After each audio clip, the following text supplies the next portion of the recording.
As I stated before, the claims of my opponents were that it's unfair to certain criminals.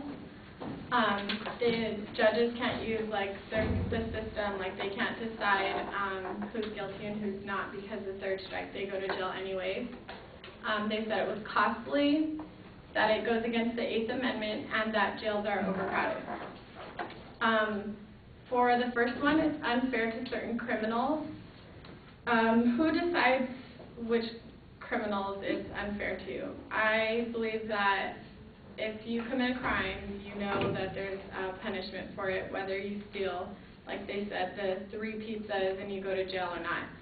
And according to Mike Reynolds, the first and second crimes have to be serious and violent. They can't steal 3 pizzas and go to jail go to jail for the 25 years. To what they said about courts not being able to decide who's guilty and who's innocent and how long the lengths are of their sentencing. In certain cases, they can dismiss a strike to dismiss all or part of an action for good cause and in furtherance of justice. Basically, sentencing judges will dismiss prior strikes only when it is old and the new offense is minor or they have a nonviolent history. This is just showing that there's still ways of getting through the cracks in the 3 strikes law. It's not always at the 3rd time you have to go. There's ways to get out of it.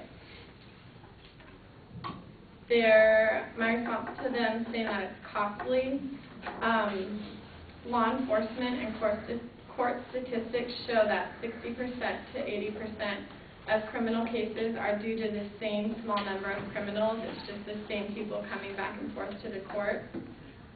We're paying for their trials. Why not pay for them to just sit in jail for their crimes?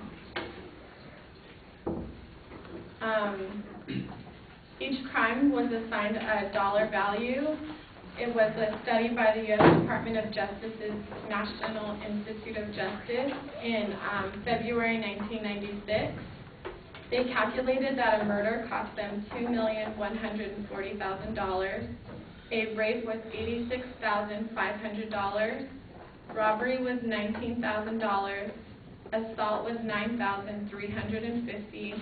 And a burglary was $1,400.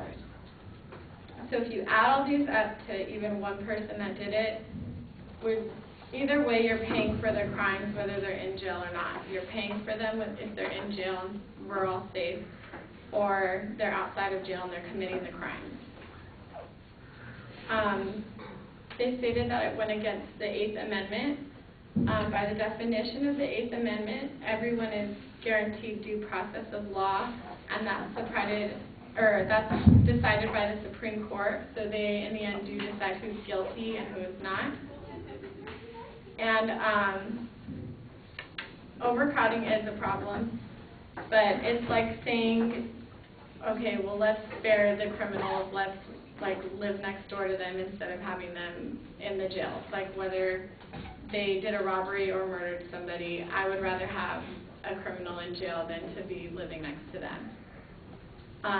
The 3 strikes law was made to keep us safe and to keep repeating offenders off the streets.